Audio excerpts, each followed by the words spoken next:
Captain Ashok Kharat कथित ज्योतिषी.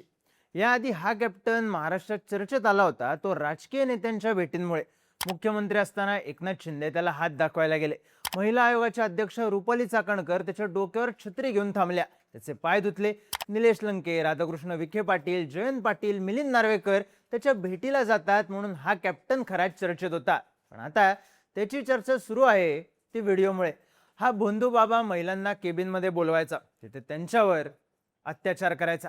माझी प्रेयसी बनून राहिली नाहीस तर तुझा नवरा मरेल अशी धमकी देऊन.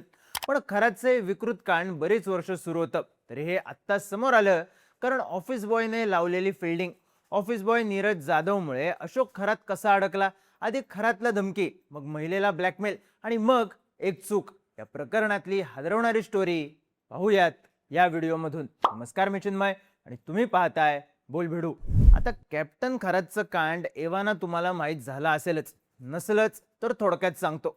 अशोक खरात हा नाशिकच्या कॅनडा कॉर्नर भागातल्या ऑफिसमध्ये लोकांचं भविष्य सांगायचा, तांत्रिक मांत्रिक पूजा करायचा. पण इथंच तो महिलांना धमकी देऊन, गुंगीचं औषध देऊन अत्याचार करायचा. हे आता समोर आले. एका महिलेवर 2022 ते 2025 या काळात अत्याचार केल्याप्रकरणी खरातला पोलिसांकडून अटक करण्यात आली. त्याच्या ऑफिसवर टाकलेल्या रेडमध्ये पोलिसांना एक पेन ड्राईव्ह सापडली, ज्यात 58 आक्षेपार्ह व्हिडिओ असल्याचं सांगण्यात येत आहे. त्यात खरातचे 2 व्हिडिओ सोशल मीडियावरच व्हायरल झालेत, ज्यात तो त्याच्या ऑफिसमध्येच महिलांवर अत्याचार करताना दिसतोय. या प्रकरणात आता SIT नेमण्यात आली असून SIT कडून चौकशी सुरू झाली आहे. राजकीय आरोप प्रत्यारोप सुद्धा होत आहेत. त्यामुळे हे प्रकरण गाजतंय हे नक्की. पण मुळात प्रश्न पडतो, हे प्रकरण पुढे कसं आलं. माध्यमांमध्ये असलेल्या बातम्यांनुसार याआधीच अशोक खरातला अटक झाली असती. त्याची विकृती तेव्हाच समोर आली होती, पण तेव्हा त्याला राजकीय आणि प्रशासकीय संरक्षण मिळाल्याची चर्चा आहे. झालं असं की डिसेंबर 2025 मध्ये सिन्नरच्याच वावी पोलीस स्टेशनमध्ये अशोक खरातने दिनेश परब या व्यक्तीविरुद्ध खंडणीची तक्रार दाखल केली होती. दिनेशने 3 कोटी दे नाहीतर तुझे मॉर्फ फोटो व्हायरल करेल अशी धमकी दिल्याची तक्रार होती. मुळात दिनेशला खरातच्या विकृत चाळ्यांबद्दल समजलं होतं.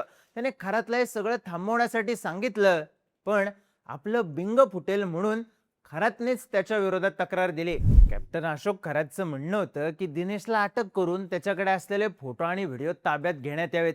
या प्रकरणी कठोर कारवाई करण्यासाठी राज्यातल्या एका बड्या नेत्याने पोलीस अधिकाऱ्यांना झापल्याचंही बातम्यांमधून सांगण्यात येतंय. पण दिनेश परबने अटकपूर्व जामीन मिळवला आणि पोलिसांनी या प्रकरणाचा तपास थांबवला. त्यानंतर 12 मार्च 2026 ला खरातच्या ऑफिसमध्ये ऑफिस बॉय म्हणून काम करणाऱ्या नीरज जाधवच्या विरोधात शिर्डी पोलीस ठाण्यात एका युवतीने तक्रार दिली.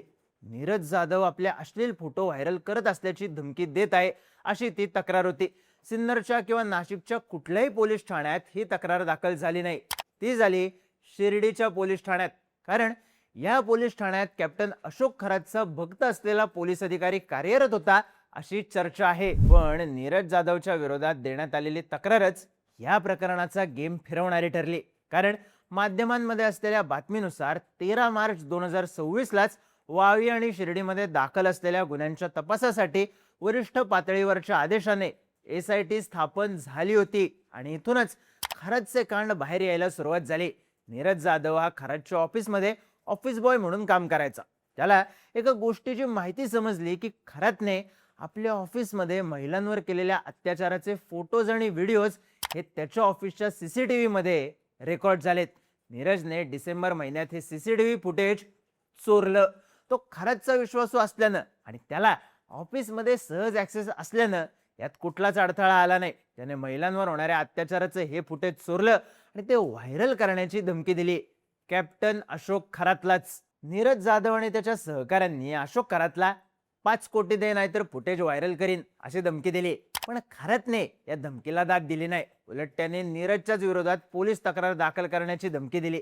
याआधी दिनेश परबच्या विरोधात खरातने केलेली तक्रार, खरातचे राजकीय कनेक्शन याची कल्पना असल्यानं खरात आपल्याला दाद देणारच नाही याची आयडिया नीरजला आली आणि त्याने आपलं टार्गेट बदललं.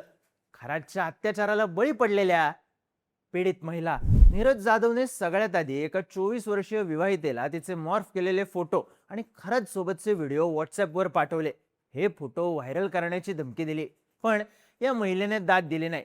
त्यामुळे या ऑफिस बॉयने पुढची फिल्डिंग लावायला घेतली. त्याने 24 वर्षीय विवाहित महिला मंदिरात दर्शनासाठी आलेली असताना तिच्या आजूबाजूला कुणी नाहीये हे बघून तिला गाठलं आणि तिला तिचे व्हिडिओ आणि फोटो दाखवले. बदल्यात पैशांची मागणी केली. आपल्या समोर उभा राहून एखाद्या माणसाने आपलेच असे व्हिडिओ दाखवल्यानं ती महिला साहजिकच घाबरली. तिने हा सगळा प्रकार अशोक खरातला सांगितला. पण खरातने स्वतःला वाचवण्यासाठी या महिलेला नीरज जाधवच्या विरोधात तक्रार दाखल करायला सांगितली.